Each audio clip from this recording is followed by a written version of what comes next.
Hello, everyone, and welcome back to This Day in History, our daily look back at a day in history and the historical significance of the events. Some people that were born on those days, people that died on those days. We're doing a double shot today because I missed yesterday. So we're going to do January 25th and January 26th. All the stuff that I cover first will be January 25th. All the stuff that I cover second will be January 26th. And I will have a clear delineation. You will hear me say that. So let's take a look back at this day in history, January the 25th. And on January 25th, 1961, John F. Kennedy held the first presidential news conference live from the White House on television.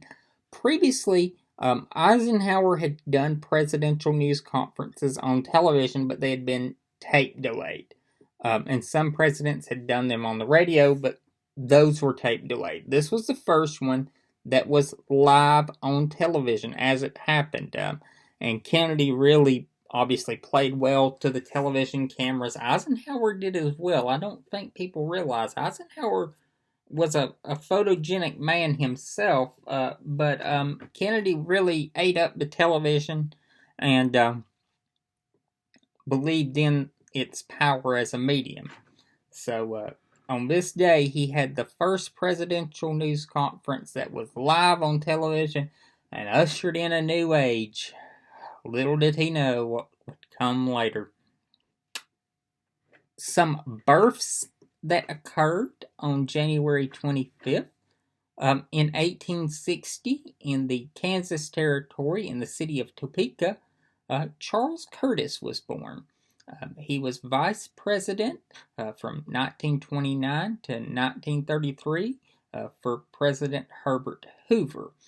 He is the only Native American to be vice president, the only Native Kansan to hold the office, and he's the only member of a federally recognized tribe to achieve a high office of this nature. He's the first one that's the highest office a Native American has ever achieved.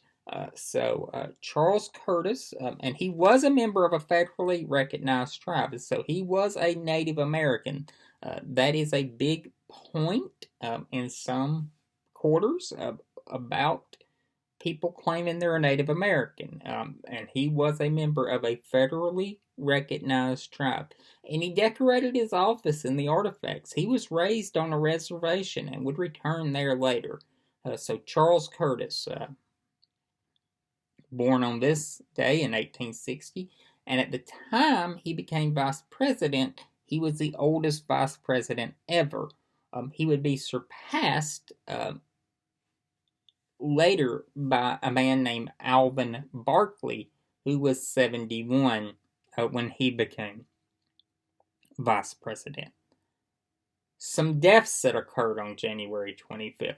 William Bootle, 2005. He was 102 years old. He was a senior judge on the U.S. District Circuit for Middle Georgia, and he had served as a senior judge from 72 until his death in 2005. He had served as a non-senior judge, as a regular judge, from 1954 to 1972, and he was appointed by President Eisenhower. He ordered the integration of the University of Georgia and then stayed that order, and later it was enforced. So William Bootle was one of those progressive Southern judges that helped the cause of integration, and obviously serving till the age of 102, even if it was in a senior status, is an accomplishment, and more to the point that I talked about the other night, that these are lifetime appointments, and if these people choose to stay in those positions till they're in their hundreds, they certainly can. So, now, January 26th, some events that occurred on this day. In 1998, Bill Clinton denied having sexual relations with that woman, Mrs. Lewinsky. Um, he said, I never told anyone to lie, and I never told anyone to do nothing they shouldn't. That was a lie. And the story that had been gaining traction became an raging inferno. It was off to the races and off to impeachment land for Mr. Clinton. Um, and here in a few weeks, we'll cover the impeachment trial end of William Jefferson Clinton when that day in history comes around. But Bill Clinton, on this day, uttered some very infamous words in 1998. I did not have sexual relations with that woman, Mrs. Lewinsky. I never told anyone to lie, not a single time. And that, of course, was a lie. Some births that occurred on January 26th in Brantford, Ontario. In 1961, Wayne Gretzky was born. When he retired, listen to these records that Gretzky held. 61 career records, 40 regular season records, 15 playoff records, and he was a 6-time All-Star.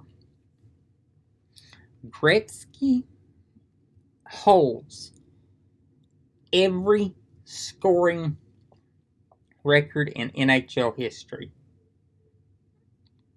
I mean, he does, that you want to. Gretzky is just, he is the greatest of all time in terms of basketball. And some deaths that occurred on this day. In the year 2020, at the age of 41, Kobe Bryant died in Calabasas, California, in a helicopter crash. And Kobe Bryant is one of the greatest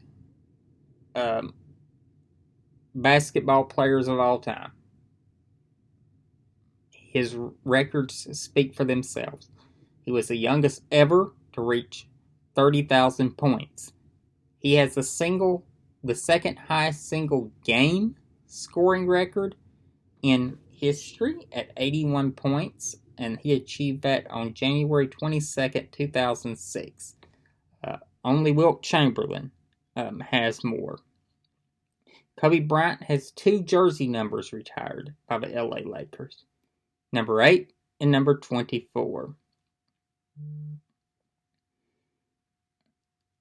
And